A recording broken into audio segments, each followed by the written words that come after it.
So hello everyone, welcome to Example YouTube channel.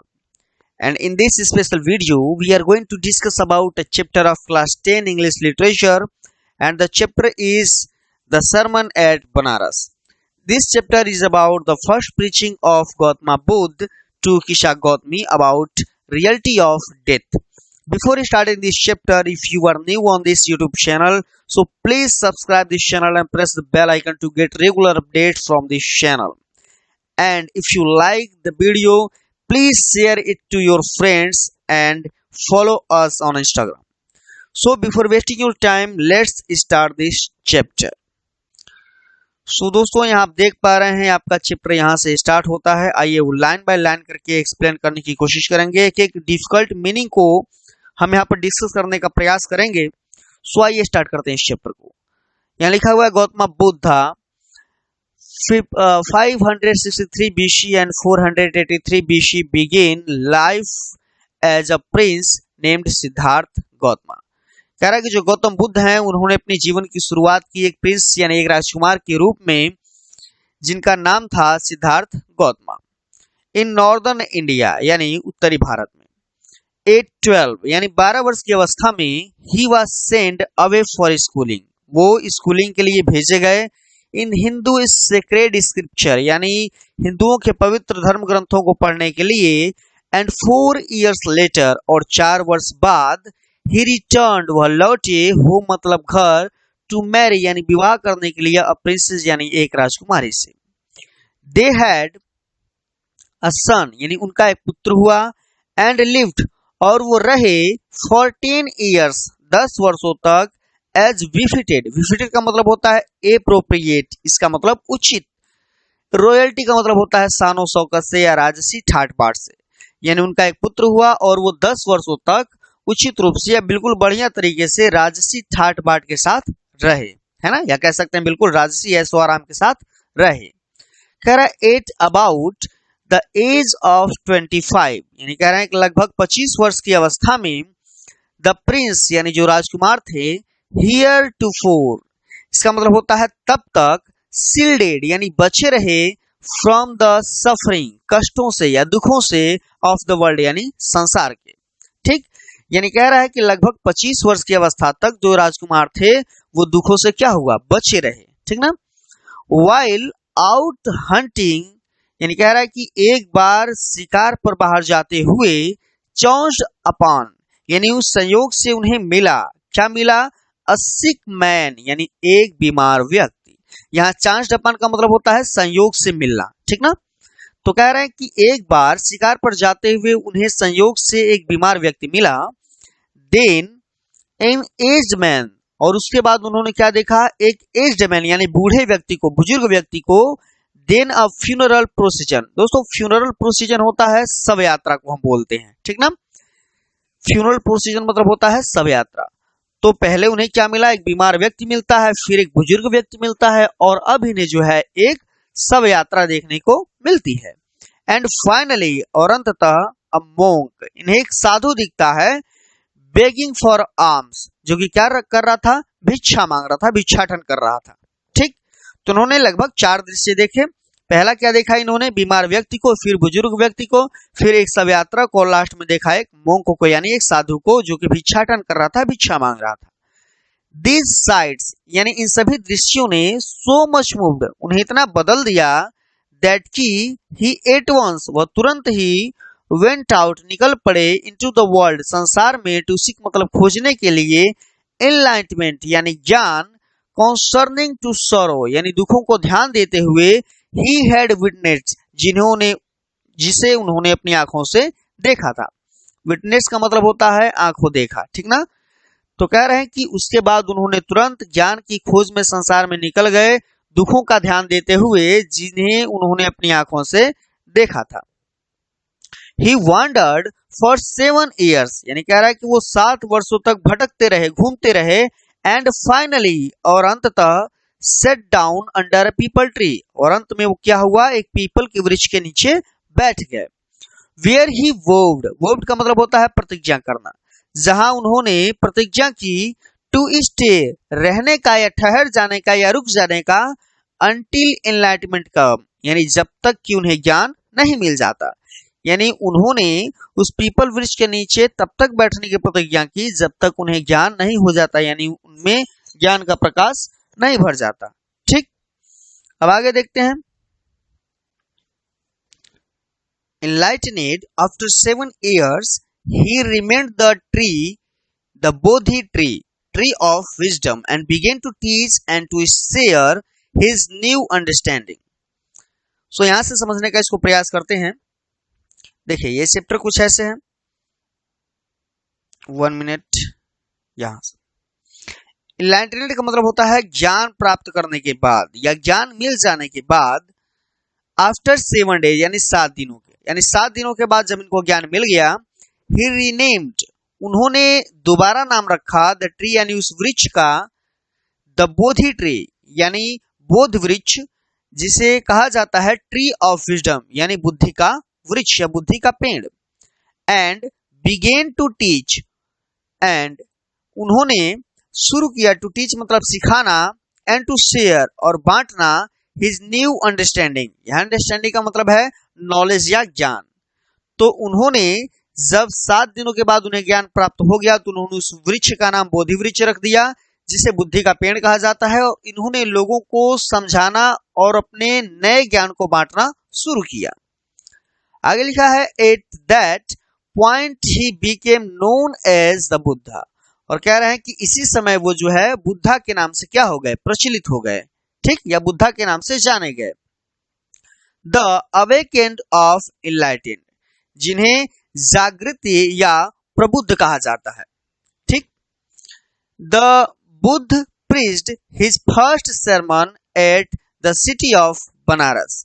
यहां बताया जा रहा है कि जो बुद्ध हैं उन्होंने प्रीच्ड यानी उपदेश दिया, हिज फर्स्ट sermon यानी अपने प्रथम उपदेश को कहां पर दिया, at the city of Banaras यानी बनारस के शहर में, मोस्ट ऑफ होली डीपिंग प्लेसेस। यहाँ डीपिंग प्लेस का मतलब है घाट, यानी कह रहे हैं कि उन्होंने अपना प्रथम उपदेश बनारस शहर में दिया, और कहा दिया, dipping place on the river of Ganga यानी गंगा के पवित्र घाटों के किनारे। The sermon has become preserved, यानी कह रहा है कि जो उनका उपदेश है, हैज बीन प्रिजर्व्ड, उसे संरक्षित रखा गया है, एंड इज गिवन, और ये दिया जाता है, हियर मतलब यहाँ। यानी अगर आप बनारस के भी जाएं तो बनारस के घाटों पर गौतम बुद्ध के जो उपदेश हैं उनको संरक्षित रखा गया है और बार बार इन्हीं लोगों को दिया जाता है। यानी जो उनके अनुयायी हैं, जो उनके फॉलोअर हैं, वो बार बार इस चीज को प्रीच करते हैं। It reflects the Buddha's wisdom about the inscrutable kind of suffering, यानी यह रिफ्लेक्ट्स यानी दर्शाता है या बताता है बुद्ध के विजडम यानी बुद्धिमता को, about one instructable kind of suffering. यहाँ दोस्तों जो इंस्ट्रकेबल है उसका मतलब होता है जिसे समझा नहीं जा सकता। ठीक, तो यहाँ जो ये पूरी स्प्रीचिंग है, जो पूरा आपका सरमन है, उपदेश है, वो क्या करता है, दुख से रिलेटेड या दुख से जुड़े हुए अनेक प्रकार की ऐसी चीजों को बताता है जिसे समझना हर किसी के बस की बात नहीं है। सो आगे डिस्कस करते हैं। अब यहाँ लिखा हुआ है, यहाँ से स्टोरी स्टार्ट होती है किस्सा गौतमी की। किस्सा गौतमी एक औरत है। तो यहाँ देखिए, किस्सा Gautami had an only son, यानी कह रहा है किस्सा गौतमी का एकमात्र पुत्र था, इकलौता पुत्र था, एंड ही डाइड, और वह मर चुका था। In her grief she carried the dead child to all her neighbours asking them for medicine. कह रहा है कि इन हर ग्रीफ यानी उसके दुख में, सी कैरिड यानी वह ले करके, द डेड चाइल्ड यानी मरे हुए या मृतक जो है बच्चे को, टू ऑल हर नेबर्स अपने सभी पड़ोसियों के पास गई, आस्किंग देम फॉर मेडिसिन यानी उनसे दवा के बारे में पूछने के लिए। एंड द पीपल सेड, और लोगों ने कहा, क्या कहा, सी हैज लॉस्ट हर सेंस यानी उसने अपनी बुद्धि खो दी है, उसका दिमाग खराब हो गया है। द बॉय इज डेड यानी जो लड़का है वो तो मर चुका है। आगे लिखा है, एट लेंथ यानी कुछ दूरी पर, किस्सा गौतमी मेट अ मैन यानी किस्सा गौतमी एक व्यक्ति से मिली, who replied to her request जिसने उसकी प्रार्थना का उत्तर दिया। वो बोला कि I can not give thee medicine यानी मैं तुम्हें दवा तो नहीं दे सकता, फॉर थाई चाइल्ड यानी तुम्हारे बच्चे के लिए, बट लेकिन I know a physician who can यानी मैं कैसे डॉक्टर को जानता हूं जो ये काम कर सकता है। ठीक, अब आगे डिस्कस करते हैं। एंड द गर्ल सेड, और उस औरत ने कहा, यहाँ गर्ल का मतलब लड़की नहीं है, यहाँ औरत है, तो उस औरत ने कहा, pray tell me sir who is it, यानी कृपया मुझे बताइए कि वो कौन है। एंड द मैन रिप्लाइड, और आदमी ने उत्तर दिया, गो टू शाक्य मुनि द बुद्धा, यानी वो बोलते हैं कि शाक्य मुनि जिन्हें हम बुद्धा कहते हैं उनके पास जाओ। किसा गौतमी रिपेयर्ड टू बुद्धा, यहाँ रिपेयर्ड का मतलब मरम्मत करना नहीं है, यहाँ रिपेयर्ड का मतलब है चले जाना, पहुंच जाना, ठीक ना।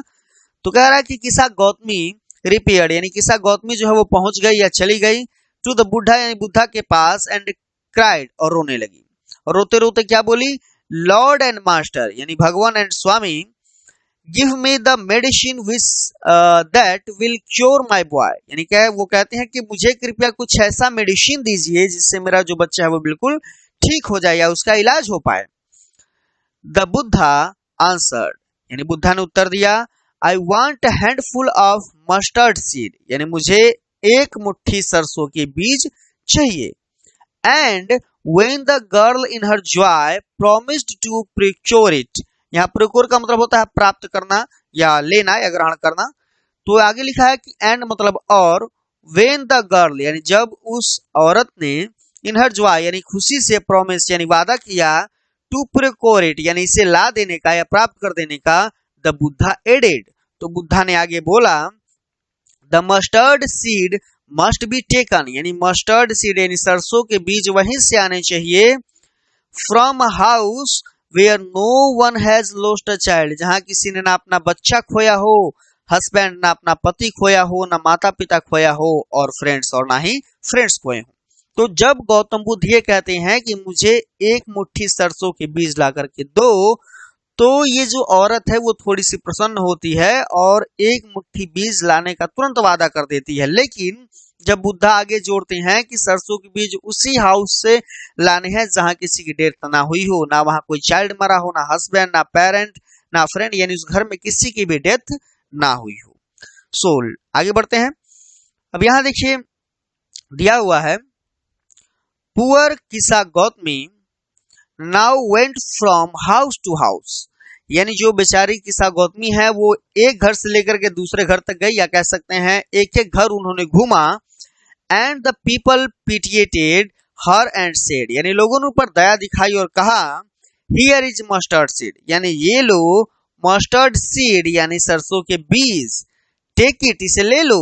बट लेकिन व्हेन शी आस्क्ड, जब उसने आगे कहा, क्या कहा कि डिड अ सन और डॉटर, अ फादर और mother died in your family, यानी क्या आपके घर में किसी पुत्री की, पिता की, माता की या किसी की भी मृत्यु हुई है। दे आंसर, तो उन्होंने उत्तर दिया, हर मतलब उसे, अलास यानी कितने दुख की बात है, द लिविंग आर फ्यू, यानी जीवन जो है वो बहुत छोटा है, कम है, but the dead are many, यानी मृत्यु बहुत ज्यादा है। डू नॉट रिमाइंड अस, यानी हमें मत धकेलो या हमें मत ले जाओ, ऑफ आवर डीपेस्ट ग्रीफ, यानी हमारे सबसे गहरे दुख में। तो लोगों ने कहा कि जो जीवन है वो तो बहुत कम है लेकिन मृत्यु बहुत ज्यादा होती है, और हमें हमारे उस गहरे दुख में मत ले जाओ, यानी हमें हमारे उस गहरे दुख की याद मत दिलाओ, ठीक। And there was no house, अब आगे कहा जा रहा है कि वहां ऐसा कोई घर नहीं था, but some beloved one had died in it, जहां पर किसी न किसी उसके प्यारे व्यक्ति की मृत्यु ना हुई हो, ठीक। तो किसा गौतमी घूमती तो है बट उन्हें कोई ऐसा घर नहीं मिलता जहां पर किसी न किसी की मृत्यु ना हुई हो, ठीक। अब आगे स्टार्ट करते हैं। यहाँ लिखा है किसा गौतमी बिकम वियरी, यहाँ वियरी का मतलब होता है थका होना, ठीक ना। वियरी का मतलब क्या है, थका होना। तो जो किसा गौतमी है वो बहुत ज्यादा थक गई थी, एंड होपलेस और आशा विहीन हो गई थी, उन्होंने उम्मीद थोड़ी छोड़ दी थी।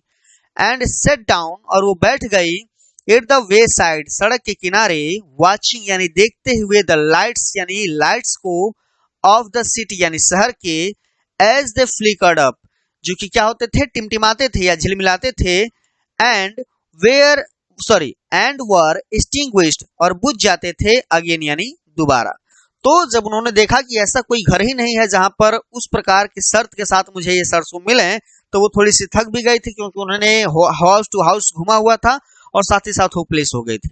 उसके बाद वो सड़क के किनारे बैठ गए और सड़क के किनारे लगे हुए लाइटों को देखने लगी, जो क्या होते थे, टिमटिमाते थे या झिलमिलाते थे और कुछ समय बाद दोबारा क्या होते थे, बुझ जाते थे। ठीक, अब ये जो दृश्य है उसके आगे लिखा हुआ है at last the darkness of night rent. कह रहा है कि एट लास्ट यानी अंत में, द डार्कनेस मतलब अंधेरा, ऑफ नाइट में रात्रि का, रेंड यानी फैल गया एवरीवेयर में चारों तरफ। ठीक, या रेंड का दोस्तों मतलब होता है शासन करना, या कह सकते हैं कि अंधेरे ने चारों तरफ शासन कर लिया। इसका सीधा सीधा सा मतलब है कि रात में अंधेरा जो है पूरी जगह पर फैल गया था। ठीक ना, एंड और she considered the fate of man. यहाँ कंसिडर्ड का मतलब होता है सोचना, ध्यान देना, यानी उन्होंने ध्यान दिया या सोचा या जाना या समझा द फेट ऑफ मैन यानी आदमियों के भाग्य को, लक को। यहाँ फेट का मतलब है लक, भाग्य। दैट की their lives flicker up and are extinguished again. तब उन्होंने ये समझा कि उनका जो जीवन है फ्लिकर अप, वो भी क्या होता है, झिलमिलाता है या टिमटिमाता है, एंड आर एक्सटिंग्विश्ड और वो बुझ जाता है, अगेन यानी दोबारा। तो जो लाइट लगी हुई थी सड़क के किनारे, उस लाइट को देख करके इनके अंदर वो इनलाइटमेंट आ गया था। उन्होंने समझ लिया था कि वास्तव में जीवन इसी बल्ब की तरफ है जो टिमटिमाता है और कुछ समय बाद क्या होता है, समाप्त हो जाता है। ठीक, आगे देखते हैं, दिया and she thought out to herself, और उन्होंने खुद से ये सोचना शुरू किया या उन्होंने खुद से ये सोचा, हाउ सेल्फिश एम आई, यानी मैं कितनी बड़ी क्या हूँ, स्वार्थी हूँ, इन माई ग्रीफ यानी अपने दुख में। वो सोचती है कि यार मैं कितनी बड़ी स्वार्थी हो गई हूँ अपने दुख में। Death is common to all, अब उन्हें ये ज्ञान मिलता है कि death is common to all, जो डेथ है वो सभी के लिए क्या है, कॉमन है, एक समान है। At in this valley of desolation, यानी फिर भी कहती हैं कि इस प्रकार दुखों से भरी घाटी में, या कह सकते हैं कि दुखों से भरे संसार में, वैली ऑफ डिजोलेशन का मतलब होता है दुख की घाटी। ठीक ना, इसको बोल सकते हैं कि इस दुख से भरे संसार में या दुख से भरी घाटी में, देयर इज अ पाथ, एक ऐसा मार्ग है, दैट लीड्स हिम, जो ले जाता है, टू इमोर्टेलिटी यानी अनश्वरता की ओर, हु हैज सरेंडर, उन लोगों को, हु हैज सरेंडर यानी जो त्याग कर देते हैं, ऑल सेल्फिशनेस यानी सभी अपने स्वार्थ